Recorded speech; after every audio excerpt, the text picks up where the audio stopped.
పరలోకమున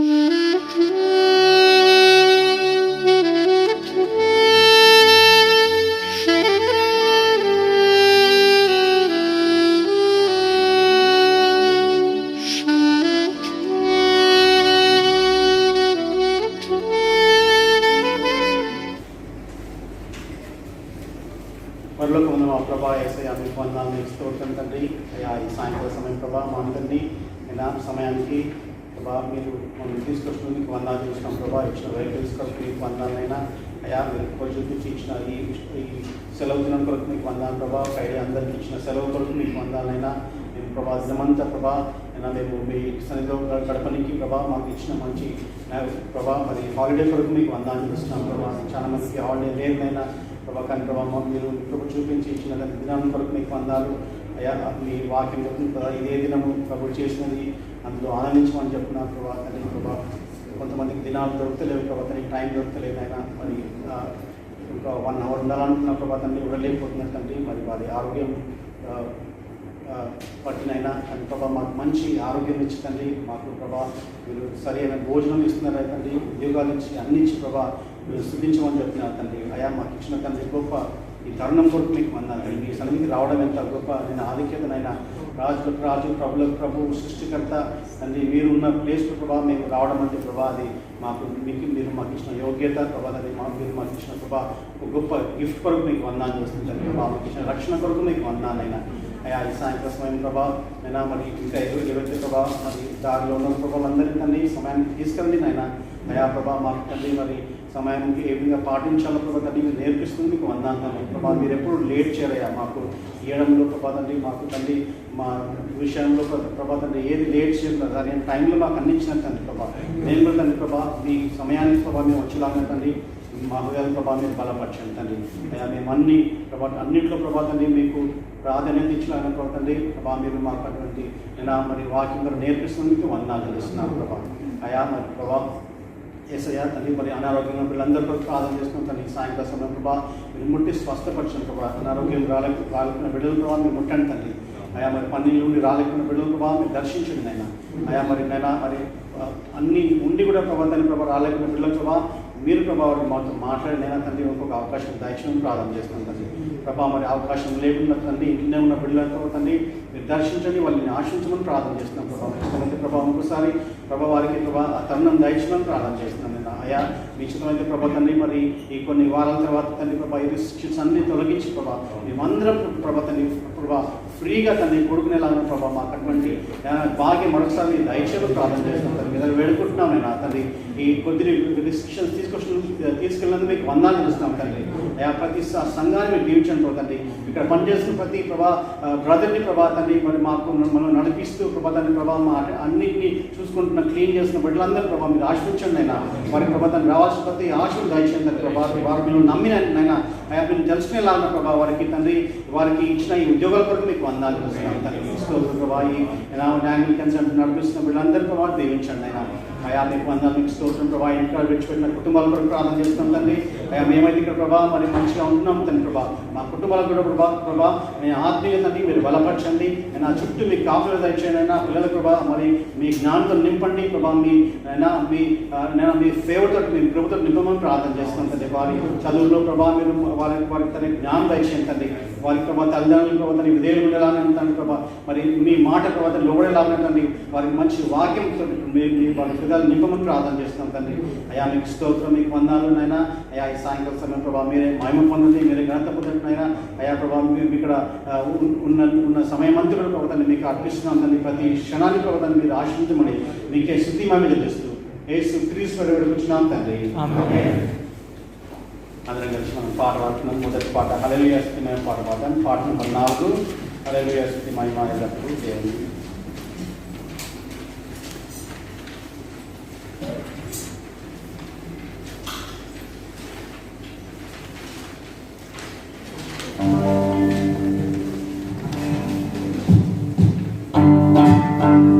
Hallelujah.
క్షమించుటకు సిద్ధమైన మనసు గలవాడు, ఇంకా నీకు మొరపెట్టు వారు అందరి ఎడలా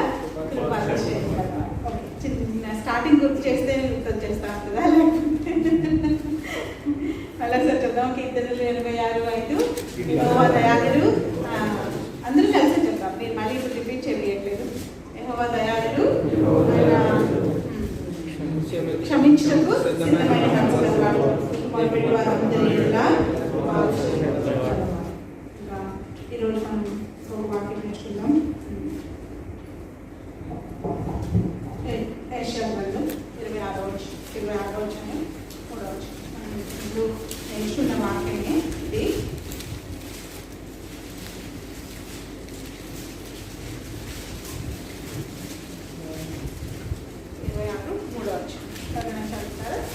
ఎవరి మనసు నీ మీద ఆనుకును వానిని నీవు పూర్ణ శాంతి గలవానిగా కాపాడదు. ఏలయనగా అతడు నీ యందు విశ్వాసం ఉంచి ఉన్నాడు.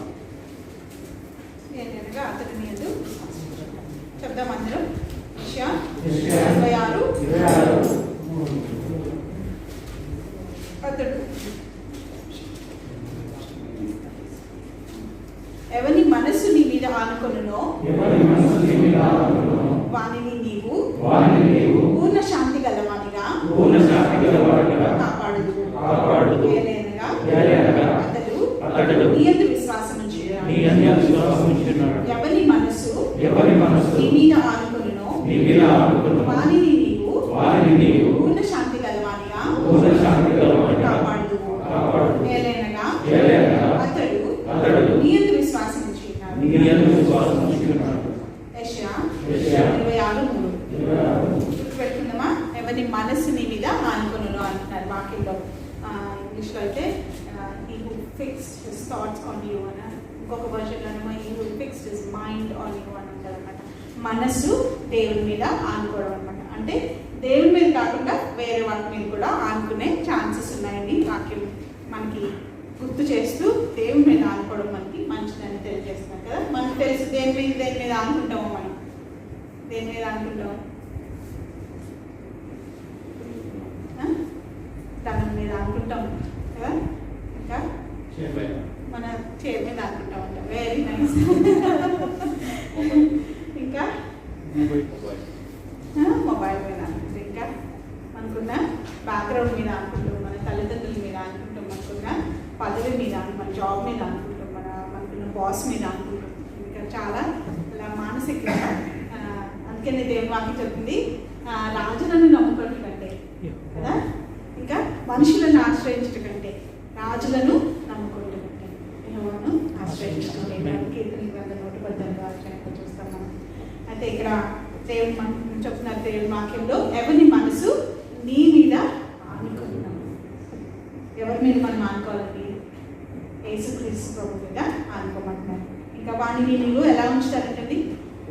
పూర్ణ శాంతి కలవాలిగా చేయాలి. పర్ఫెక్ట్ పీస్ ఇస్తారంట మనకి. ఇలాంటి శాంతి కోసం, ఈ పూర్ణ శాంతి లేక ఎంత మందో నలిగిపోతున్నాయి జీవితాలు. ఎంతైనా పే చేస్తామని అంటారు. వాళ్ళకి తెలియదు యేసుక్రీస్తు ప్రభు దగ్గర పూర్ణ శాంతి ఉంటుంది అనే సంగతి. మేము ఎంతైనా ఇస్తాం, మాకు ఇలాంటి శాంతి మాకు కావాలి అని. కానీ యాక్చువల్లీ మనకు పూర్ణ శాంతి ఎక్కడ దొరుకుతుందండి? దేవుని పరిశుద్ధమైన సంగతి మనం ఆనుకున్నప్పుడు అంట. మనం ఆనుకున్నప్పుడు ఇప్పుడు మనము ఫ్లైట్ టికెట్ తీసేసుకున్నాం అనుకోండి. తీసుకొని ఏం చేయాలి? అది చాలా పెద్దగా ఫోటో కట్టించుకొని పెట్టుకోవాలి. మనం ఏం చేయాలి? ఫ్లైట్ టికెట్ తీసేసుకున్నాం, ఏం చేయాలి మనం? ఫ్లైట్ టైంకి మనం వెళ్ళి ఎక్కి రిలాక్స్ అంతే. నిన్ను తీసుకెళ్ళి ఇండియాలో వదిలిపెట్టేస్తాం కదా చక్కగా. లేదు ఆ రోజు నీకు చాలా పని ఉంది, నేను కొంచెం గంట లేట్ వస్తానని చెప్తావా? ఫోన్ చేసి చదువుకుంటున్నాడంట, కొంచెం లేట్ అవుతుందంట, నేను వెయిట్ చేస్తాను మన కోసం. లేదు, నువ్వు టైంకి వెళ్ళిపోవాలా. అక్కడికి వెళ్ళి నీకు ఇచ్చిన ఫ్లైట్, నీకు అలాట్ చేసిన టికెట్ నీ సీట్లో వెళ్ళి కూర్చొని ఆనుకొని కూర్చో, రిలాక్స్డ్గా కూర్చో. నేను చక్కగా తీసుకెళ్ళి. లేదు చాలా బిజీ ఉన్నాడంట, వెయిట్ చేద్దాం అందరం ఒక అరగంట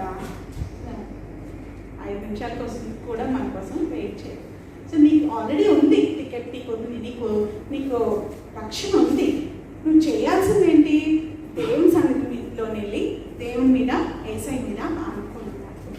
యేసయ్య నేను నీకు అప్పగిస్తున్నాను ఈ విషయాన్ని, ఈ ఆందోళన.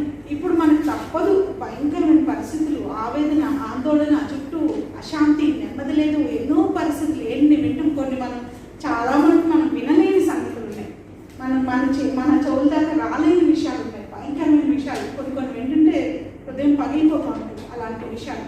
ఈ రోగం ఒకటి, ఒక పక్క అత్యాచారాలు ఒకటి, ఒక పక్క దోపిడీలు ఒకటి, ఎన్ని జరుగుతున్నాయంటే ఒక పక్క పాలిటిక్స్ ఒకటి. ఇలాంటి ఆవేదనలు, ఆందోళనలు మనకి ఎక్కడి నుంచి పూర్ణ శాంతి దొరుకుతుంది?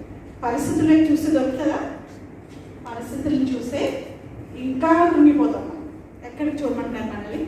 యేసయ్య మీద నీ మనసు ఫిక్స్ చేసుకోవాలంట.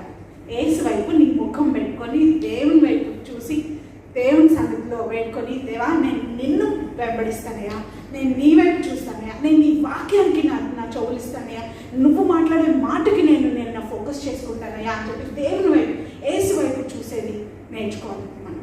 ఎప్పుడైతే యేసు వైపు నుంచి మనము బ్యాక్ చూపించి అటు తిరుగుతామో మనకు కనిపించేది అంతా కందరు వాళ్ళే. యేసు వైపు నుంచి ఫేస్ మనం తిప్పి ఆయనకు వెనక్కి చూపించి మనం అటు చూసి ఇటు చూసి అంతా వెతుక్కుంటామో మనకు దొరికేది ఏంటండి? అశాంతి. యేసు మీద అనుకున్నప్పుడు ఏముంది మనకి ఇక్కడ? పూర్ణ శాంతి అంట. నార్మల్ పీస్ కాదు, అది పర్ఫెక్ట్ పీస్ అంట. అసలు లోకంలో ఎక్కడ దొరకని పూర్ణ శాంతి దేవుడు మనకి ఇస్తాడు. ఇంకోటి ఏంటి? ఏలయనగా అతడు మీ యందు విశ్వాసం ఉంచున్నారు. ఇంకా చిన్న ఇలిస్ట్రేషన్ గుర్తొస్తుంది నాకు. ఒకసారి మన ఆయన పేరు భగత్ సింగ్ గారు ఒకసారి రోడ్డు మీద నడుస్తూ ఉన్నారంట. నడుస్తూ ఉంటే ఒక బెగ్గర్ వచ్చాడంట. ఒక అడుగుని ఆయన వచ్చి, అయ్యా నాకు మంచిగా కనబడుతున్నారు కదా, అందుకని ఆయనని నాకు ఒక 10 డబ్బులు ఇవ్వండి అని అడిగినప్పుడు, ₹1 ఇవ్వండి అయ్యా అని అడిగినప్పుడు ఆయన అన్నాడంట, చూసి కాసేపు ఆగి ఆయనతో మాట్లాడాడంట. ఏమని? నువ్వు నాతో వస్తావా? నేను ఉండే హోటల్ దగ్గరికి వెళ్దాము, అక్కడ నువ్వు అసలు అన్నం తినలేదు, కొన్ని రోజులు అయిపోయింది అంటున్నావు కదా, నేను మంచిగా భోజనం పెడతాను, నువ్వు తినేసి వెళ్ళిపోతుందని అన్నాను.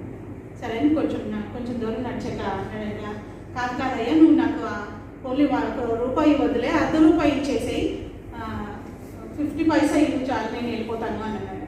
ఇంకా కొంచెం అన్నాడంటే, లేదు నన్ను నమ్ము, ఒక్కసారి నాతో రా, నేను కొంచెం దూరం నడవాలి, అక్కడికి వెళ్ళినాక నా హోటల్, నేను దిగిన హోటల్లోనే నువ్వు కూడా భోజనం చేయాలి అని అన్నాడంట. కాసేపు నడుస్తున్నాడు. కాసేపు ఉన్న తర్వాత మళ్ళీ అన్నాడంట, వద్దులే అయ్యా కొన్ని 40 పైసలే ఇవ్వు చాలు, నేను వెళ్ళిపోతాను, నేను నడవలేక నేను నీతో రాను అనేసి అలా అంటున్నాడంట. నన్ను నమ్ముతావా? ఒక్కసారి కొంచెం సరిపోయి కొంచెం దూరమే ఉంది, రాయి కొంచెం అంటే మళ్ళీ బయలుదేరాడు. కొంచెం దూరం వెళ్ళాక మళ్ళీ అన్నాడంట, నాకు ఇచ్చి కొంచెమే ఇవ్వు చాలు, 10 పైసలే ఇవ్వు చాలు అని ఒకసారి. ఇంకా నన్ను నమ్ము, నేను కొంచెం దూరమే వెళ్ళిపోతాము, నువ్వు కంప్లీట్ మంచి భోజనం చేసి వెళ్తూ కానీ. ఫైనలీ ఇంకా దగ్గరికి వచ్చింది హోటల్. 5 పైసల వరకు బేరం ఆడుతూనే ఉన్నాడు. నువ్వు 5 పైసలు ఇస్తే చాలా నేను వెళ్ళిపోతానని. కాదు వచ్చిన తర్వాత హోటల్లో కూర్చోబెట్టి చక్కగా ఆయనకు కావాల్సిన అంత భోజనం పెట్టాడంట. అందరు ఆయనకి ఏం కావాలో, ఆయన ఆకలిగా ఉన్నాడు, చాలా కొన్ని రోజుల నుంచి అన్నం తిండి లేకుండా ఉన్నాడు. సో ఆయన భోజనం కావాలా, భోజనంలో ఏది వెరైటీ కావాలో అవన్నీ ఇచ్చేది. నేను ఇక్కడే కూర్చుంటాను మీ పక్కన క్యాష్ కౌంటర్ దగ్గర, మీరు అతను తిన్నాక నేను పే చేస్తానని చెప్పినప్పుడు ఆయన అడిగినవన్నీ ఇచ్చింది. మొత్తం అంత భోజనం అయిపోయింది. అంతా అయిపోయినాక మళ్ళీ వెళ్ళిపోతూ ఆయన బిల్ కట్టేశాడు. లాస్ట్లో అన్నాడంటే ఆయనకి మిల్క్ కూడా కొంచెం ఇవ్వండి, ఆయన కొంచెం బలపడతాడు అని చెప్పి అప్పుడు ఇచ్చినారు. తర్వాత వెళ్ళిపోతూ ఆయన చేతిలో ₹1 కాయిన్ కూడా పెట్టాడట. చూసి ఇది కూడా నాకేనా అన్నాడట, ఇది కూడా నాకేనా. అంటే ఆయనకి ఏమైందంటే చిన్న చిన్న వాటి కోసమే అడుక్కుంటా మనం దేవుని సన్నిధిలో అందులో గడుపుతా ఉన్నాం. ఇంకా వాల్యుబుల్ థింగ్స్ దేవుని సన్నిధిలో నుంచి మనం సంపాదించుకోవచ్చు. ఆయన విశ్వాసం వచ్చినప్పుడు ఎంత మేలు అనిపించాడు కదా. విశ్వాసం ఉంచలేకపోయాడు యాక్చువల్లీ. ఆయన మీద భగత్ సింగ్ గారిని విశ్వాసం ఉంచలేకపోయాడు. కానీ మనం కూడా విశ్వాసం ఉంచడం కాకుండా ఒకటి అడుక్కుంటూ ఉంటాం. చిన్న చిన్న వాటి కోసం, చిన్నవి, నాకు ఉద్యోగం ఏంటి దేవా, నాకు ఆరోగ్యం ఏంటి దేవా, నాకు అంత ఏంటి దేవా, నాకు ఇల్లు ఇవ్వండి దేవా, నాకు ఇది ఇవ్వండి అది ఇవ్వండి. ఇది కాదు మనకి కావాల్సిన. ఆమె దేవుడు మన వైపు చూసి నేను చూసి నీ జీవితంలో ప్రణాళికని ఇది కాదు, చిన్నదేదో ఇచ్చేసి ఒక మిఠాయి ఇచ్చేది పంపించినట్టు కాదు. దేవుని యొక్క ఉద్దేశం చాలా ఉన్నతమైంది. నీకు గొప్ప రక్షణ ఇవ్వడానికి, ఆయన సన్నిధిలో నిన్ను కుమారుడిగా చేసుకోవడానికి, నువ్వు ఆయనను వెంబడించడానికి, నమ్మకంగా వెంబడించడానికి, ఆయన నీకు స్వాస్థ్యం ఇవ్వడానికి కూడా రెడీగా ఉన్నారన్నమాట యేసుక్రీస్తు. హల్లెలూయా. ఆ స్వాస్థ్యం కొరకు మనం ప్రయాణం చేయాలి. కానీ ఏదో చిన్న వాటితోని తృప్తి పడుకోవడం కాదు, ఏదో చిన్న వాటి కొరకు దేవుని సన్నిధికి రావడం కాదు. అయ్యా నన్ను ఇక్కడి నుంచి విడిపించాయా, నాకు అప్పులు బాగా విడిపించాయా, నాకు జబ్బు వచ్చింది ముట్టయ్యా, అలాంటివే అడగడమా? లేకపోతే నువ్వు డీపర్ రిలేషన్షిప్, దేవుడితో చక్కని బంధం, విశ్వాస బంధం, దేవుని యొక్క విశ్వాసం ఉంచడం నేర్చుకుందామా? నేను నిన్ను నమ్మకంగా వెంబడిస్తాను, నువ్వు నన్ను నమ్మావు కదా దేవా, నేను నిన్ను నమ్ముతాను, నేను నిన్ను నమ్మి ఎవ్రీడే ప్రతిరోజు కూడా. అందుకే అతను నీ యందు విశ్వాసం ఉంచున్నాడు. నీ విశ్వాసం యేసు ప్రభు నీ యొక్క బంధం మీద ఉందా, లేకపోతే పుట్టి నీ ఆశలు తీర్చుకోవడానికి, నీకు అవసరతలు తీర్చుకోవడానికి? మళ్ళీ ఒకసారి చెప్తాం. యెషయా గ్రంథం 26:3. ఎవరి మనస్సు నీ మీద ఆనుకున్నో వారిని నీవు పూర్ణ శాంతి గలవానిగా కాపాడు. నీ యందు విశ్వాసం ఉంచినాడు. ఎవరి మనసు నీ మీద ఆనుకున్నో వారిని నీవు పూర్ణ శాంతి గలవానిగా కాపాడు. నీ యందు విశ్వాసం ఉంచినాడు. తన మనసును నమ్ముకుని వాడు బుద్ధిహీనుడు. ఇంకా ధనమునందు నమ్మకించిన వాడు పాడైపోవడం ఉంది. వాక్యంలోనే ఉన్న విషయాలు చెప్తాను. తన మనసును నమ్ముకుని వాడు బుద్ధిహీనుడు అనేది. ఇంకా ధనమును నమ్ముకుని వాడు పాడైపోతాడట. వాక్యం చెప్తుంది. నేను యేసు ప్రభు నన్ను విశ్వాసం నుంచి నీ మనసుని ఆయన మీద ఆనుకొని జీవిస్తావా అని చిన్న ప్రార్థన చేసుకుని ప్రభావానికి వందనాలు. వాక్యం ప్రభావ నా హృదయాన్ని నా హృదయాన్ని సిద్ధపరచిన ప్రభావ వాక్యము బలమైన వాక్యము అయా మీరు మాకు వినిపించిన మీకే వందనాలు తీసుకువెళ్ళించున్నాం తండ్రి. గత కొన్ని వారాలుగా మనము చూసుకుంటా ఉన్నాము.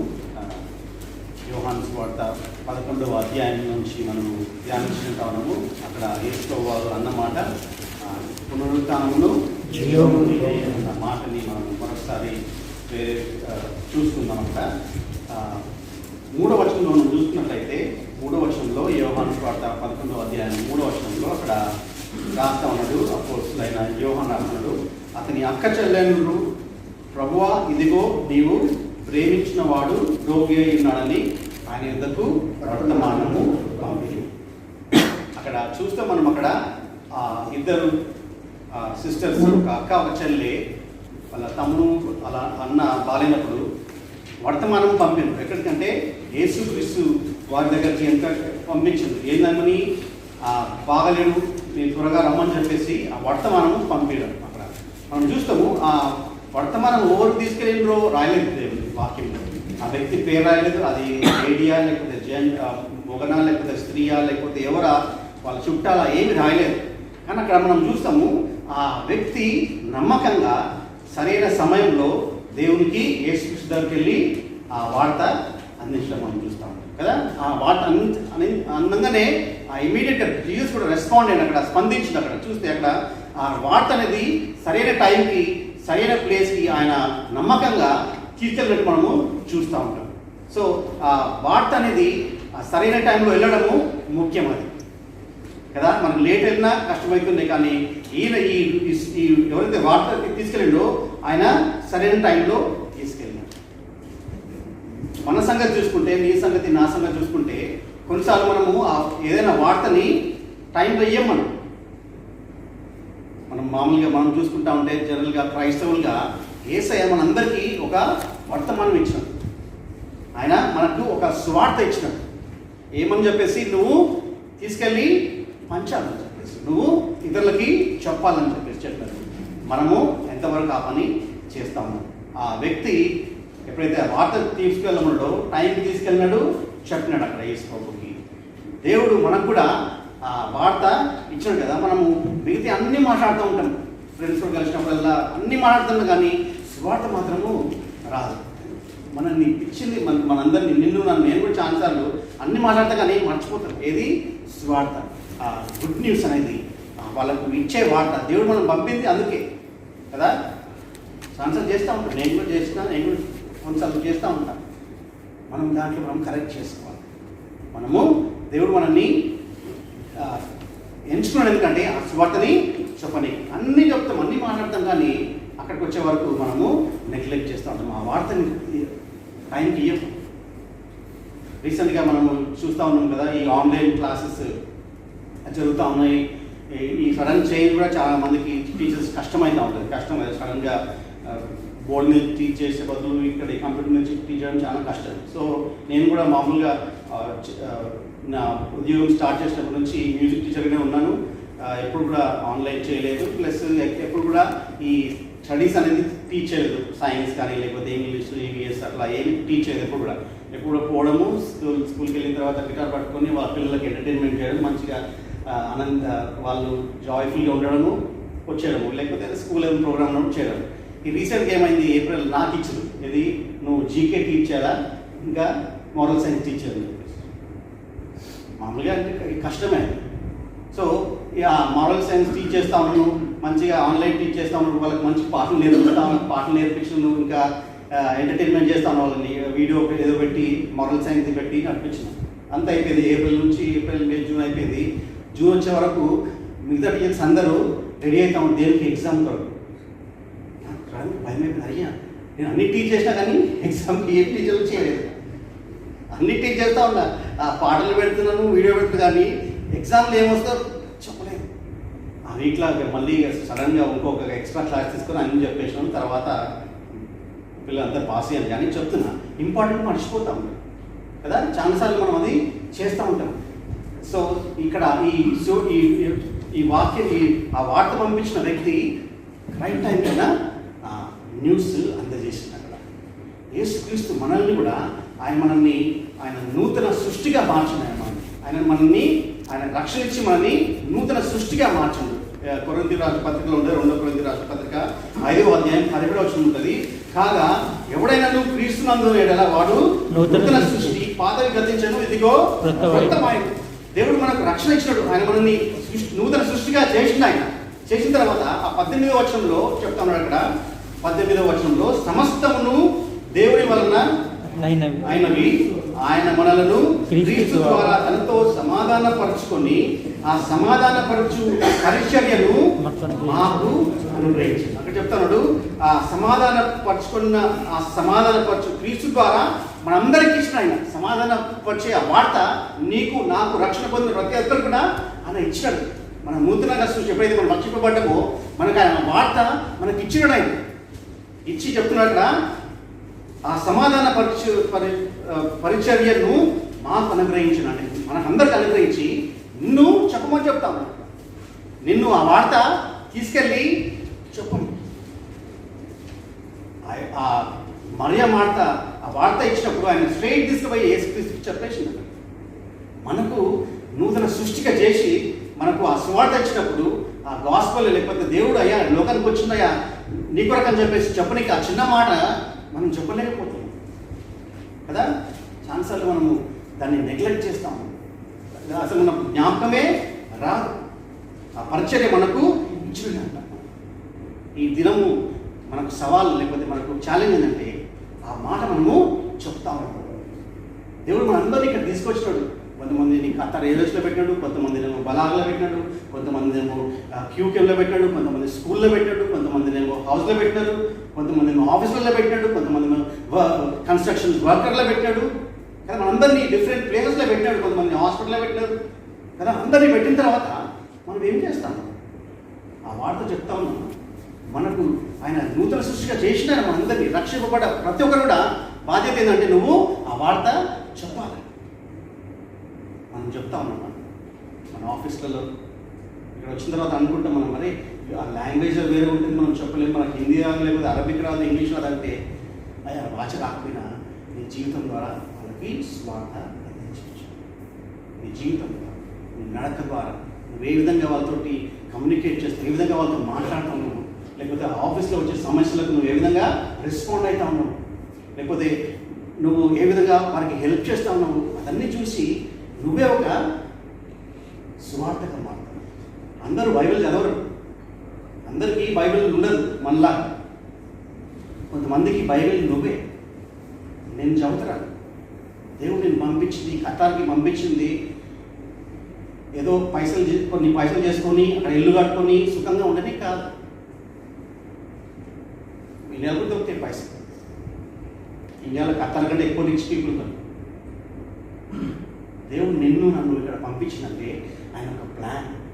మొట్టమొదటి ప్లాన్ అంటే నువ్వు నీ స్వార్థ ప్రకటించాలని చెప్పేసి ఆయన నేను పైకి తీసుకొచ్చింది.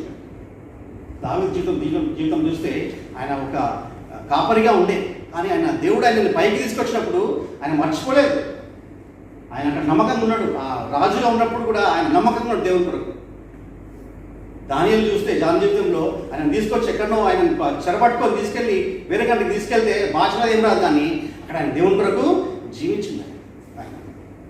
ఆ వార్త చెప్పిండు ఆయన వాళ్ళకి. ఆ కింగ్ మారిపోయాడు ఆ వార్త. అట్లా ఎన్నో చూస్తాం మనం. వాళ్ళని తీసుకొచ్చినప్పుడు దేవుడు మనం తీసుకొచ్చింది ఇక్కడ ఖతార్కి ఉట్టిగానే మనం ఎంజాయ్ చేయడానికి వేస్లను లేకపోతే కార్లని కాదు. దేవుడు నిన్ను ఒక ప్లాన్తో తీసుకొచ్చింది కదా. ఏంటంటే ఆయన వార్త చెప్పడానికి. ఆ వార్త నీ ఆఫీస్లో చెప్తా ఉన్నావా, నీ క్యాంప్స్లో చెప్తా ఉన్నావా, నువ్వు ఆపర్చునిటీ దొరికినప్పుడు చెప్తా ఉన్నావా. ఇక్కడ చూస్తే ఆ వ్యక్తి మరి తీసుకెళ్ళి ఆ వార్త యేసయ్యకి చెప్పడం మనం చూస్తాం. ఈ బైబిల్లో చూస్తే మొట్టమొదటిగా క్రైస్తవులు అనబడిన వారు ఎక్కడ ఉన్నారో తెలుసా? బైబిల్లో ఉంటుంది. క్రైస్తవులు అనబడిన వారు కదా, ఎక్కడ? అంత్యోకయ. క్రైస్తవులుగా పిలువబడ్డారంట ఎక్కడ? అంత్యోకయ. ఎప్పుడు? 2000 సంవత్సరాల క్రితం. ఆ క్రైస్తవులుగా పిలువబడ్డారు. యెరూషలేము పెద్ద మంచి పట్టణంలో పిలువబడలేదు, లేకపోతే రోమ్లో ఉన్న పెద్ద సిటీలలో పిలువబడలేదు, కానీ ఆ చిన్న ప్లేస్లో, అంత్యోక అనే ప్లేస్లో వాళ్ళు పిలువబడ్డారు. ఏంటంటే క్రైస్తవులు. ఎందుకంటే వాళ్ళు క్రీస్తుని వెంబడించి నడుస్తున్నందుకు మొట్టమొదటిసారిగా వాళ్ళ పేరు ఏమొచ్చిందంటే క్రైస్తవులు వచ్చింది. సో మనము, నువ్వు నేను క్రైస్తవులుగా మనం ఉంటున్నామా? మన కంపెనీస్లో మన మాటలు కానీ మన ప్రవర్తన కానీ కదా. కొన్నిసార్లు మనం ప్రౌడ్గా చెప్పుకుంటూ ఉంటాం, క్రైస్తవం చెప్పుకోము. మేము బ్యాప్టిస్ట్ వాళ్ళమండి, లేకపోతే మేము లూథరన్ నుండి, మేము పెంతెకొస్తలము, లేకపోతే మేము ఈటీఎఫ్, లేకపోతే మేము సిఐసి వాళ్ళము, లేకపోతే సిఎస్ఐ వాళ్ళము, లేకపోతే మేము వాళ్ళ వీళ్ళని చెప్పుకుంటాం. అది కాదు. మనము క్రైస్తవులు. మొట్టమొదటిగా మనము క్రైస్తవులు, తర్వాత డినామినేషన్. నువ్వు క్రైస్తవులుగా ఉన్నావా? నీ కంపెనీలో, నీ ప్లేస్లో ఆ వార్తని నువ్వు రైట్ టైంకి చెప్తా ఉన్నావా? తర్వాత అడుగుతారేమో దేవుడు మనల్ని పరలోకంకి వెళ్ళిన తర్వాత, నువ్వు మనకు చెప్పలేదే వాడు అంటున్నారు, నువ్వు చెప్పలే కదా, అందుకనే నీ వెళ్ళిపోయిన అంటాడే మనం తర్వాత కదా. ఆ వ్యక్తి మరియా మాట విని ఆ వార్తని వేసి తీసుకెళ్ళిన నీకు నాకు అప్పగించిన వార్తని మనము చెప్తా ఉన్నామా? టైం వేస్ట్ చేస్తాం. జాగ్రత్తగా మనము ఆ వార్తని చెప్తాం. చూద్దాం, ఇక్కడ ముందుకు వెళ్దాము. యోహాను సువార్తనే 11వ అధ్యాయంలో మనం చూస్తే అక్కడ అది ఆ మరియ వార్త పంపిస్తారు. ఏమని? నువ్వు ప్రేమించిన లాజరు రోగి అయ్యిండు అని చెప్పేసి పంపిస్తే అక్కడ మనం చూస్తాము యేసు ప్రభువు వారు అక్కడనే ఉండి ఇంకా 2 దినాలు ఆగి రాకుండా ఉండడం మనము చూస్తాం. అక్కడ ఆ వార్త విన్నాక కూడా ఆయన రాలేదు. అక్కడ చూస్తాం మనము యేసు ప్రభువు వాళ్ళని ప్రేమించని చెప్పేసి మనం చూస్తాం. అక్కడ చూస్తాం కదా, 5వ అధ్యాయంలో ఉంటుంది. యేసు అక్కడ ఉంది, యేసు మార్తను ఆమె సహోదరుని లాజరును ప్రేమించాడు. ఎప్పుడైతే యేసు ప్రభు ప్రేమించిండో అక్కడ చూస్తాం, అక్కడ ఆయన ఇంకా 2 దినాలు ఆగింది. అక్కడ ఇది ఎక్కడ ప్రేమ? అక్కడ రోగి అయినప్పుడు ఇమ్మీడియట్గా రావాలి కదా. కానీ అక్కడ చూస్తాము, నెక్స్ట్ వర్స్లో కూడా చూస్తాము, 6వ వచనంలో అతడు రోగి అయి ఉన్నాడని యేసు విన్నప్పుడు తానున్న చోటనే ఒక 2 దినములు నిలిచింది. దీంట్లో మనం చూడొచ్చు ఏ విధంగా దేవుని ప్రేమ ఎట్లుంటుందో మనము చూద్దాం ఇక్కడ కదా. దేవుడు అక్కడ ఎందుకు దేవుడు మరి అక్కడ ఆగిండో, ఆ లాజరు చనిపోవడము, లేకపోతే ఆ కుటుంబం అంతా కూడా దుఃఖంలో ఉండడము ఎందుకు అని చూస్తే దేవుడి ప్రేమ మనం చూద్దాం. ఏంటంటే యేసు ప్రభు అంటాడు 4వ వచనంలో అంటాడు యేసు ప్రభు వారు, యేసు గారు ఈ వ్యాధి మరణం కొరకు వచ్చినది కాదు, కానీ దేవుడి కుమారుడు దాని వలన మహిమపరచబడినట్లు దేవుడి మహిమ కొరకు వచ్చినది. అది దేవుడు యేసు ప్రభు చెప్తున్నాడు. ఈ వ్యాధి లేకపోతే అక్కడ ఆయన రోగి కావడము అది దేవుని మహిమ కొరకు వచ్చిందని చెప్తున్నాడు. సో కొన్నిసార్లు మన జీవితంలో వచ్చే ప్రమాదాలు కానీ లేకపోతే అనారోగ్యం కానీ అవి దేవునికి మహిమ తీసుకొస్తే దేవునికి వందనాలు కదా. అక్కడ అది భయంకరమైన పరిస్థితి, దుఃఖ పరిస్థితిలో కూడా అక్కడ చెప్తా ఉన్నాడు అది దేవుని మహిమ కొరకు జరిగిందని చెప్తా ఉన్నాడు అక్కడ కదా. ఎంత మీనింగ్ఫుల్గా అంటే దేవుడి ప్రేమ అక్కడ చూస్తాం. అక్కడ ఆ ముగ్గురిని ప్రేమించిన ఆయన, ప్రేమించినందుకే ఆయన ఆగి అక్కడ 2 days ఉంటున్నాడు. రాలేదు ఆయన అక్కడ ప్రేమించి. అంటే కొన్నిసార్లు అది దేవునికి మహిమ తీసుకొస్తుందేమో, దేవునికి మహిమ రావాలని చెప్పేసి ఆయన కొన్నిసార్లు వెయిట్ చేస్తూ ఉంటాడు మన జీవితంలో. మనం తొందర పడదు. దేవుని ప్రేమను మనము గమనించాలి. అక్కడ ఏ విధంగా దేవుడు మనల్ని ప్రేమిస్తూ ఉన్నాడు అక్కడ కదా, దేవుడు ఏ విధంగా ప్రేమిస్తూ ఉన్నాడు. ఈ యోహాను సువార్త చూసినట్టయితే మనం చూస్తాము ఆ ప్యాటర్న్ లేకపోతే ఆ పద్ధతి ఎట్లా ఉంటుందంటే, ఫస్ట్ దేవుడి మహిమ, తర్వాత వ్యక్తిగత రక్షణ, తర్వాత మరి మనము దేవుడు ఎదగడం మనము చూస్తూ ఉంటాము. మొట్టమొదటిగా ఆయన మహిమపరచడం, దేవుడు యేసు ప్రభు నామం మహిమపరచబడము, దేవుడు ఉన్నతంగా హెచ్చించబడడం మనం చూస్తాము. యోహాను సువార్త 1వ అధ్యాయంలో చూస్తాము, 14వ వచనం చూస్తున్నాము. ఏ విధంగా అయితే మనము దీన్ని అర్థం చేసుకున్నాం, దేవుని ప్రేమని అర్థం చేసుకుని చూద్దాము. యోహాను 1వ అధ్యాయం 14వ వచనం. ఆ వాక్యం శరీరధారి అయి కృపాసత్య సంపూర్ణంగా మన మధ్య నివసించెను. తండ్రి వలన కలిగిన అద్వితీయ కుమారుని మహిమ వలె మనము ఆయన మహిమను కనుగొంటుంది. అది మా మహిమను కనుగొంటిమని చెప్పేసి అక్కడ చెప్తున్నాడు. ఫస్ట్ దేవుని యొక్క మహిమ అక్కడ వచ్చింది. అక్కడ దేవుడు అక్కడ అవతరించింది. అక్కడ యేసు వారు ఆ దేవుని కుమారుడు అక్కడ కనబడాడు. అక్కడ ఇంకా 16వ వచనంలో చూస్తే ఆయన పరిపూర్ణతల నుండి మనమందరము కృపబడి పొందుతుంది. ఎప్పుడైతే ఆ యేసు వారు కనబడ్డాడో, ఆ మహిమ నుంచి ఎప్పుడైతే ఆ మహిమ మనకు వచ్చిందో, మనము ఆ కళ్ళకు చూసిన తర్వాత మనము రక్షణ పొందుతాం. దేవుని ద్వారా, యేసు ద్వారా మనకు రక్షణ. ఆ రక్షణ ఎప్పుడైతే మనము ఆ దేవుని మహిమ చూసి ఆ మహిమ మనకు వచ్చినప్పుడు చెప్తాను అక్కడ, మనము కృప వెంబడి కృపతోటి పొందితివి. మన కృప నిండిపోతా ఉన్నది. ఎప్పుడైతే మనము రక్షణ పొందిన తర్వాత యేసు కృప మన జీవితంలో నిండిపోతూ ఉంటుంది. కృప వెంబడి కృప మనకు ఆయన నింపుతూ ఉంటాడు మన జీవితంలో.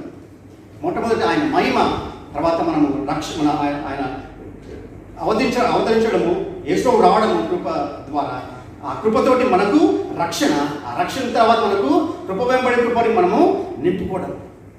ఎప్పుడైతే అది జరుగుతూ ఉంటుందో, ఎప్పుడైతే మన జీవితంలో అది జరుగుతున్నప్పుడు మనము ఆ రోజు ఆ యేసు ప్రభు స్వరూపంలోనికి మారుతామంటాం. మనం రోజు ఎప్పుడైతే మనం ఆయన దగ్గరకు అయితే ఉంటామో, ఆయన తెలుసుకుంటూ ఉంటామో, మనము ఆయన స్వరూపంలోనికి మారుతామని చెప్పేసి రాయబడేది. 2వ కొరింథీయులకు రాసిన పత్రిక 3వ అధ్యాయము 18వ వచనం చూద్దాం. అక్కడ మనమందరమును ముసుగులేని ముఖముతో ప్రభు యొక్క మహిమను అద్దం వలె ప్రతిఫలింపజేయచ్చు, మహిమ నుండి అధిక మహిమను పొందుచు ప్రభు ఆత్మ చేత ఆ పోలికగానే మార్చబడుచున్నాము. అది మనమందరం కూడా రోజు ఆయన పోలికలాగా మార్చబడుతున్నాము. ఎందుకంటే ఆ మహిమ ఎప్పుడైతే మనతో నింపుతూ ఉంటాడో, ఆయన తన్ను తాను ఆయన బయలుపరుచుకుంటూ ఉంటాడో, మనము ఆయన ద్వారా మనము మారుతూ ఉంటాం. రోజు మనము మారుతూ ఉంటాం. ఎప్పుడైతే ఆయన మహిమను మనం చూసినప్పుడు, ఆయన గ్లోరీని మనము తెలుసుకున్నప్పుడు, మనము ఆయన స్వరూపంలాగా మారుతూ ఉంటాం. అక్కడ దేవుడు ఆ విధంగా మనం ఆ దేవుని ప్రేమను చూస్తాం. అక్కడ ఏ విధంగా మనల్ని ఆయన స్వరూపంలాగా మారుస్తూ ఉన్నాడు. అక్కడ ప్రేమ కనబడతా ఉంది. అక్కడ వాళ్ళు ఆయన రిలైజేషన్ అంటే యేసు వారు దేవుని మహిమ అక్కడ కనబడాలి. ఆ 2 దినాలు ఎందుకు వెయిట్ చేసినంటే, ఆ దేవుని యొక్క మహిమ, అక్కడ దేవునికి మహిమ రావాలి. ఆ మహిమ మనము నింపబడాలని చెప్పేసి ఆయన యొక్క ఆశ. ఈ సువార్త యొక్క, యోహాను సువార్త యొక్క ఉద్దేశం కూడా అది. మనము ఆయనలాగా మారిపోవడం, మనము ఆయన మహిమతోటి నింపబడడం, రోజు మనము ఆయన స్వర్గంలోనికి మారడం అనేది ఈ యోహాను సువార్త యొక్క ముఖ్య అంశం అని చెప్పేసి మనము చూసుకోవాలి కదా. దేవుడు మరి ఏ విధంగా మనల్ని ఆయన మారుస్తూ ఉన్నాడు రోజు కూడా.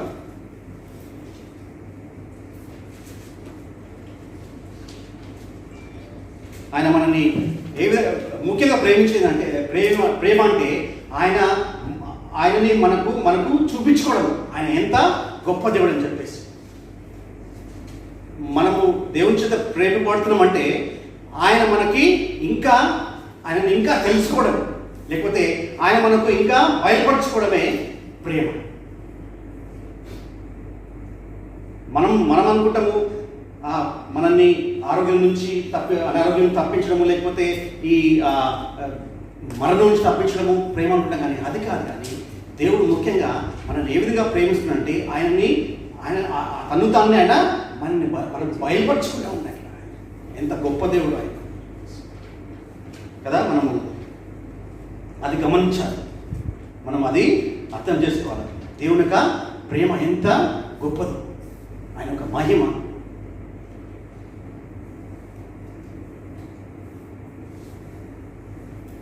ఈ దేవుని ప్రేమ గురించి మనం ఆలోచిస్తూ ఉంటే మనకు బైబిల్లో ఒక ముఖ్యమైన వర్స్ కనబడతా ఉంటుంది దేవుని ప్రేమ గురించి. ఎక్కడ అది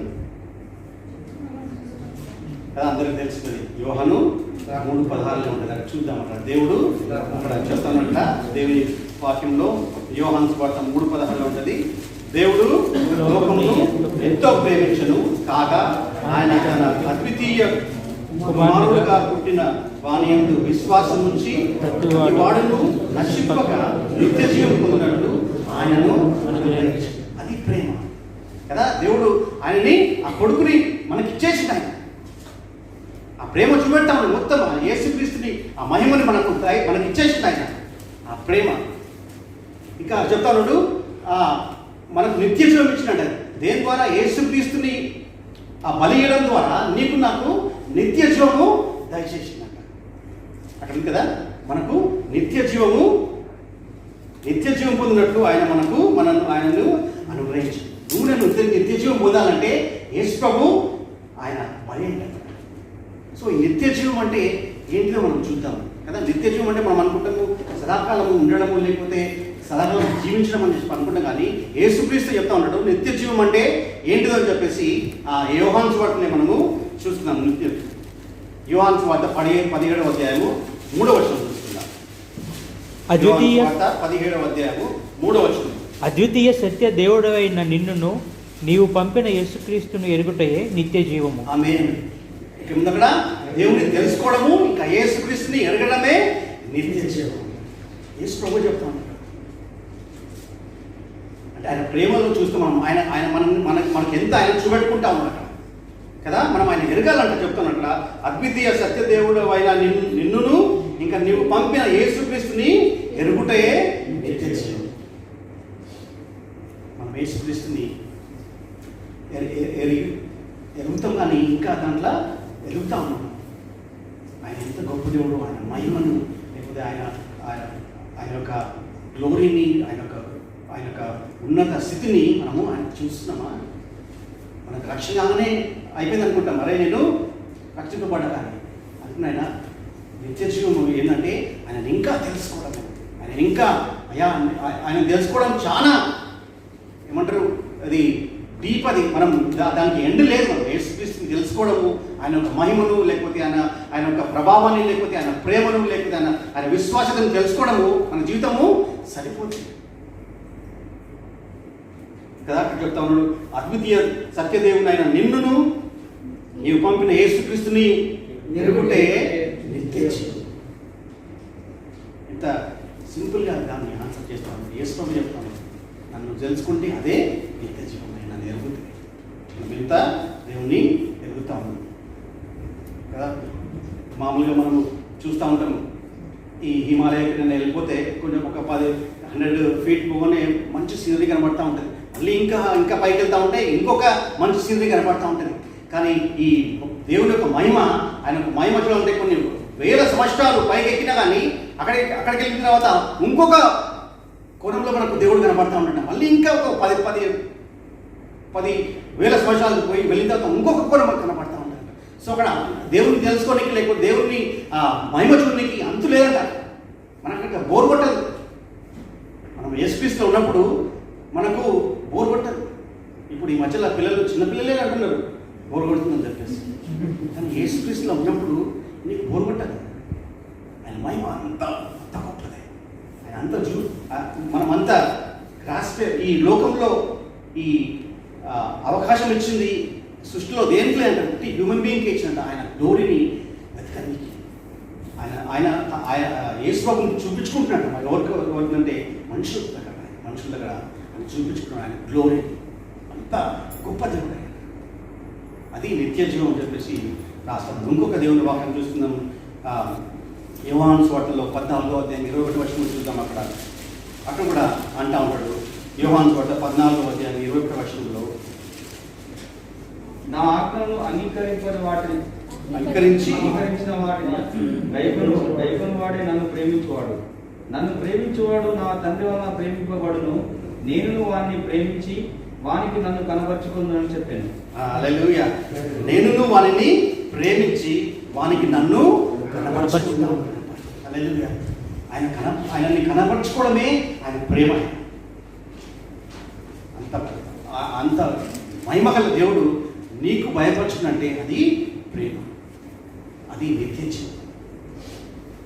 ఎంత మరి మనము ఏం చేస్తామంటే రక్షణ పొందగానే మనము చాలా అనుకుంటాం, కానీ దేవుళ్ళని తెలుసుకోవడం ఇంకా ఎంత గొప్పగా ఉండదో మనము చూడాలి కదా. ఆయన ప్రేమ అంత గొప్పది. ఆయన మనల్ని చెప్తాను, నేను వానిని ప్రేమించి వానికి నన్ను కనబరుచుకుందని చెప్తున్నాయి.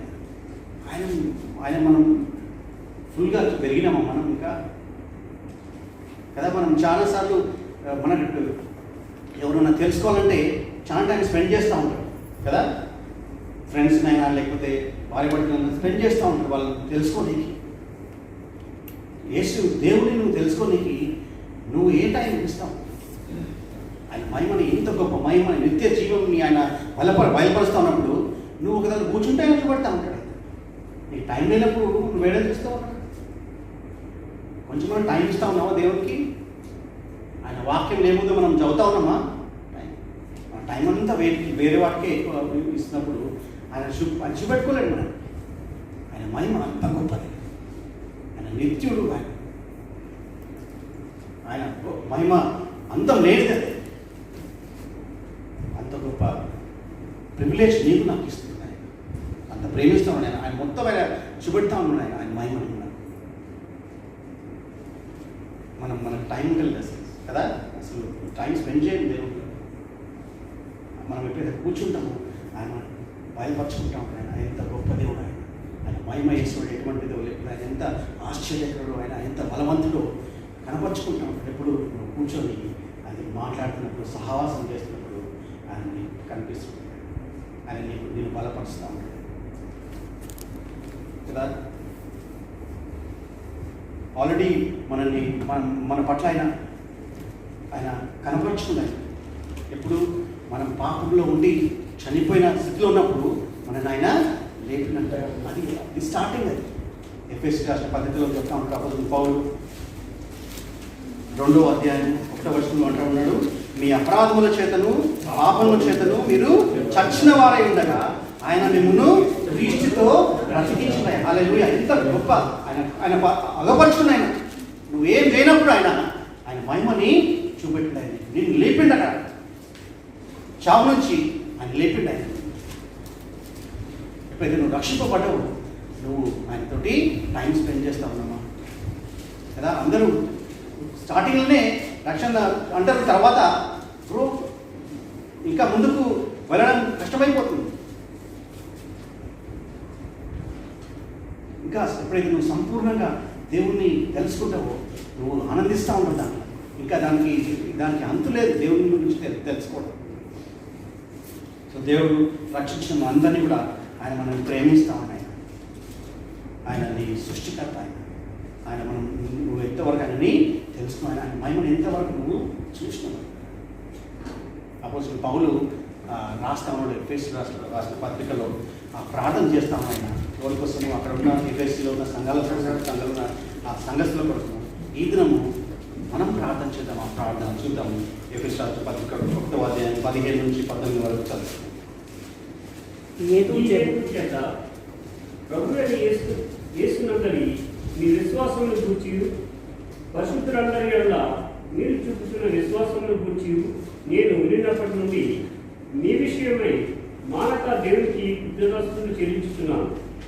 మరియు మీ మనోన్నతములు వెలిగింపబడినందున ఆయన మిమ్మల్ని పిలిచిన పిలుపు వలనైన నిరీక్షణ ఎటిలో పరిశుద్ధులలో ఆయన స్వాస్థ్యం యొక్క మహిమైశ్వర్యం ఎటిలో ఆయన క్రీస్తునందు వినియోగపరిచిన బలాతిశయములను బట్టి విశ్వసించి మన యందు ఆయన చూపుచున్న తన శక్తి యొక్క అపరిమితమైన మహత్యమిటిలో మీరు తెలుసుకున్న వాళ్ళని మన ప్రభువైన యేసుక్రీస్తు యొక్క దేవుడైన మహిమ స్వరూపుడు తండ్రి తను తెలుసుకున్నట్టు మీకు జ్ఞానమును ప్రత్యక్షత ఎనుగల మనస్సు అనుగ్రహించినట్లు నేను నా ప్రార్థనకు మిమ్మల్ని గూర్చి విజ్ఞాపన చేస్తున్నాను. ఎంత బాగా ప్రార్థన చేస్తుంది అక్కడ ఆ సంఘస్థుల కొరకు.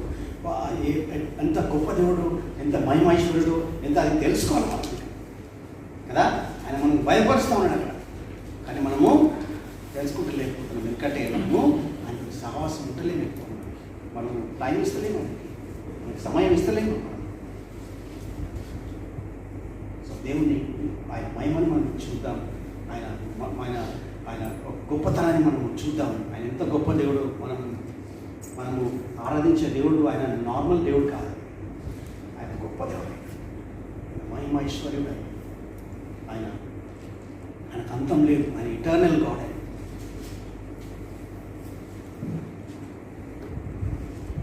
యేసుప్రభు వారు ముందుకు వెళ్ళిపోతా ఉన్నప్పుడు అక్కడ వాళ్ళతోటి 11వ అధ్యాయంలో 3 రెస్పాన్సెస్ మనం చూద్దాం. అక్కడ ముగించుకున్నాం. యేసుప్రభు వారు మాట్లాడుతున్నాడు. ఫస్ట్ మార్తతో మాట్లాడాడు. ఫస్ట్ అక్కడ నుంచి రాగానే లాజర్ని లేపముందు, తర్వాత మరియతోటి మాట్లాడాడు, తర్వాత అక్కడ ఉన్న ప్రజలతో మాట్లాడినప్పుడు రెస్పాన్సెస్ మనము చూద్దాం. 11వ అధ్యాయము 21వ వచనం చూస్తున్నట్లయితే, మార్త యేసుతో ప్రభువా, నీవిక్కడ ఉండి ఎడల నా సహోదరుడు సావకుండా కదా. అక్కడ ఆమె చెప్తా ఉంది, అక్కడ ప్రభువా నేను ఇక్కడ ఉంటే ఆయన చనిపోకపోతున్నాయా, ఇంకా ముందు చెప్తాను. ఇప్పుడైనా నీవు దేవుని ఏమడిగినను దేవుడు నీకు అనుగ్రహించినని ఎరుగుదునను. యేసు నీ సహోదరుడు మరలా లేచినని ఆమెతో చెప్పగా, మార్త ఆయనతో అంత్యదినమున పునరుద్ధానమందు లేచినని ఎరుగుదునను. ఆమెకు తెలుసు లాస్ట్ దినం ఎప్పుడైతే చనిపోయిన తర్వాత యేసుప్రభు వస్తాడో అందరూ కూడా యేసుప్రభు ఉన్న వాళ్ళు లేస్తారని చెప్పేసి అని ఆమెకు తెలుసు. కానీ యేసుప్రభు మాత్రము దాని గురించి మాట్లాడుతుంది. కానీ ఆయన అంటున్నాడు నేను లాజర్ని లేపుతా అని చెప్పేసి అని చెప్తున్నప్పుడు అప్పుడు మార్త ఆయనతో అంత్యదినమున పునరుద్ధానమందు లేచినని ఎరుగుదునను. అప్పుడు యేసు చెప్తాను, అందుకు యేసు జీవము నేనే, నా యందు విశ్వాసం నుంచి వాడు చనిపోయినను బ్రతుకును. ఆయన గొప్ప ఈ మాటతోటి ఆమె ఎదుర్కొన్న ఆమె వేసిన ప్రశ్నలకు ఆమె యేసుప్రభు ఆ మాటలు చెప్తా ఉన్నాడు. పునరుత్థానమును జీవమును నేనేనమ్మా అని చెప్పేసి ఆమెని బలపరుస్తా ఉన్నాడు. ఆమె ఆ తొందరలో ఉన్న మరి అక్కని ఆయన ఈ మాటలతో బలపరుస్తున్నాడు. ఏంటంటే పునరుత్థానమును జీవమును నేనని చెప్తున్నాను. అక్కడ ఆ 2 విధాలుగా మనం చూడచ్చు. అక్కడ ఆమెకు మాటలు చెప్తా ఉన్నాడు, ఇంకా చనిపోయిన లాజరుతో కూడా చెప్తా ఉన్నాడు. ఏమంటున్నంటే అక్కడ చూద్దాం. అక్కడ నెక్స్ట్ వర్స్లో చెప్తా ఉన్నాడు యేసుప్రభు ఏమన్నాడంటే, బ్రతికి నా యందు విశ్వాసం నుంచి ప్రతి వాడును ఎన్నటికీ చనిపోదు. ఈ మాట నమ్ముచున్నావా అని ఆమె అడిగాడు. బ్రతికి నా యందు విశ్వాసం ఉంచేవాడు చనిపోడు. అక్కడ చెప్తా ఉన్నాడు చనిపోయిన లాజర్ని నేనే చెప్తాను, ఆయన పునరుత్థానము నేనే చెప్తా ఉన్నాడు. ఈ జీవించిన మాట చెప్తా ఉన్నాడు, జీవము నేనే అని చెప్తాను. నువ్వు నమ్మినట్లయితే నువ్వు చావు చూడమని చెప్తాను. ఇద్దరితో అక్కడ మాట్లాడుతున్నాడు. మనం జీవిస్తున్న మనము ఈ దినము మనతో మాట్లాడుతున్నాడు. ఎప్పుడైతే మనం ఏసేలో ఉంటామో, మనం ఏసేలో మనం ఉండి ఆ రక్షణ ఉండి మనం రక్షణలో కొనసాగుతూ ఉంటామో, ఆయన మనకు పునరుత్థానమును జీవమును ఎంత గొప్ప దేవుడు ఆయన మొట్టమొదటిగా ఆయన మాటలతోటి అక్కడ ఎస్టాబ్లిష్ చేసిన తర్వాత మరియతోటి మాట్లాడుతున్నప్పుడు నేను చూద్దాం. మరియతోటి మాట్లాడుతున్నప్పుడు అక్కడ మరియతోటి 32వ వచనం చూద్దాం. అంతటా మరియ యేసు ఉన్న చోటుకు వచ్చి ఆయనను చూచి ఆయన పాదం మీద పడి, ప్రభువా నీవు ఇక్కడ ఉండి ఎడల నా సహోదరుడు చావకుండాను. సేమ్ చెప్తాను. ఈమె కూడా ఆమె చెప్తా ఉంది, ప్రభువా నీ ఇక్కడ ఉంటే చనిపోకపోతున్నాయి అని చెప్పేసి. సేమ్ ఆమె అక్క అయితే ఏం చెప్పిందో ఈమె కూడా అదే చెప్తా ఉంది. అక్కడ చెప్తా ఉన్నప్పుడు తర్వాత చూద్దాం. ఆమె ఏడ్చేటప్పుడు ఆమెతో కూడా వచ్చిన యూదులు ఏడ్చుటయు చూసి యేసు చూచి కలవరపడి ఆత్మలో మునుగుతూ అతను నేను ఎక్కడ ఉంచుతారని అడుగగా వారు ప్రభువా వచ్చి చూడమని ఆయనతో చెప్పింది. అప్పుడు ఎమోషనల్గా యేసు ప్రభు కూడా అక్కడ ఏడుస్తున్నట్టు మనం చూస్తాం. ఆమెని ఓదార్స్తుంది. అక్కడ ఎమోషనల్గా ఫస్ట్ టైం ఏమో ఆ మాటలు చెప్పి ఆమెని ఓదార్చింది. ఇక్కడ చూస్తే మనము యేసు ప్రభు కూడా ఆయనతో ఏడుపు చూసి ఈయన కూడా ఏడ్చినట్టు మనము చూస్తూ ఉంటాం. యేసు కన్నీళ్లు యేసు కన్నీళ్లు విడిచినట్టు మనం చూస్తాం. సో దేవుడు మన బాధని అర్థం చేసుకునే దేవుడు ఆయన మనకు మాట ఇచ్చే దేవుడు. ఆయన మనకి ఆ ఎమోషనల్గా మన ఏదైతే ఫీలింగ్స్ వెళ్తా ఉన్నామో అది మనల్ని అండర్స్టాండ్ చేసుకునే, మనల్ని అర్థం చేసుకునే దేవుడు ఆయన. ఈయనకు రాయిలాగా కాదైనా, లేక చెట్లలాగా కాదైనా, ఆయన మనల్ని అర్థం చేసుకునే దేవుడు, మనతోటి ఉండే దేవుడు ఆయన. మూడో రెస్పాన్స్ చూద్దాం. వాళ్ళు ఎప్పుడైతే వాళ్ళు తర్వాత 36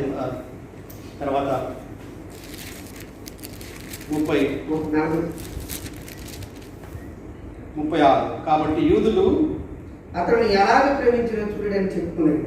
వారిలో కొందరు ఆ గుడ్డివాని కన్నులు తెరిచినని ఈయన ఇతరుని చావకుండా చేయలేడా అని చెప్పారు. కొందరికేమో అక్కడ వాళ్ళు యేసు ప్రభువుల మీద డౌట్ చేస్తూ ఉంటారు. అక్కడ గుడ్డేవులను బాగా చేసినా నీకు చంపకూడా చేయలేదని చెప్పేసి ఉన్నప్పుడు ఆయన ములిగిన తర్వాత ఆయన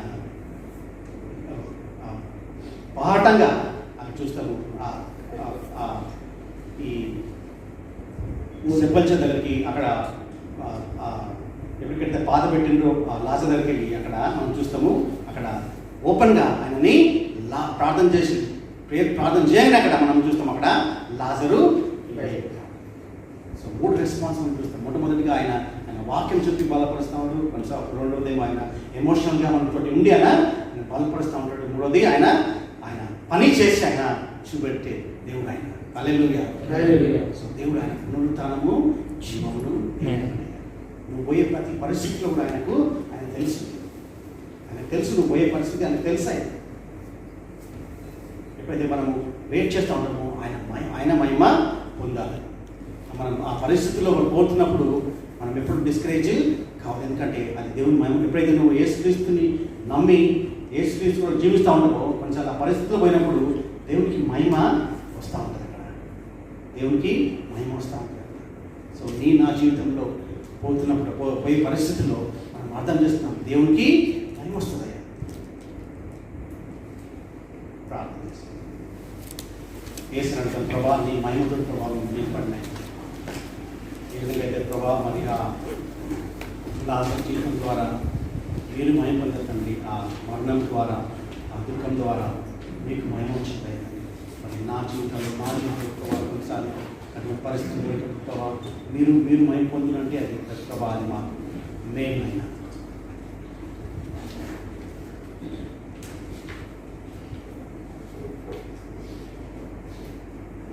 దేవుని మహిమను మనం కోరుకున్నాం. ఆయన మహిమను మనం చూద్దాం.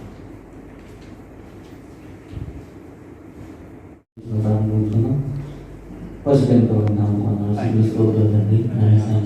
వహించిన ఈ సమయం బట్టి వందనాలు స్తుతులు స్తోత్రాలు ప్రభావ. నేను ఆ పాటలో ఆరాధించాను ప్రభావ. వాక్యం నేర్చుకోవడం చూపుకుని బట్టి వందనాలు తండ్రి. కార్యక్రమంలో మీరు తోడుకొని నడిపించినందుకు వందనాలు స్తోత్రాలు ప్రభావ. మీరు మహిమ పొందిన ప్రభావ. నేను వచ్చిన ప్రతి ఒక్కరిని దీవించి ఆశ్రయించిన ప్రభావ. సంఘంలో ప్రభావ నేను అవసరం ఉన్న వాళ్ళు ప్రతి ఒక్కరిని తీర్చి ఆశ్రయించిన ప్రభావ. కారణం దీవించమని మీ సేవకు వాడబడడానికి సాయం అందించమని వచ్చి ఒకరిని ప్రతి ఒక్కరిని దీవించి ఆశ్రయించమని మీరే మమ్మల్ని మహిమ వందనాలు స్తోత్రాలు తెలుసుకుని కేసునాం నడిపించాం తండ్రి. మన ప్రభువు రక్షకుడైన యేసుక్రీస్తు కృప, తండ్రి దేవుని ప్రేమ, పరిశుద్ధాత్మ సహవాసము ఇప్పుడు ఎల్లప్పుడూ సదాకాలంతో గాక. ఆమేన్. ఆశీర్వాదము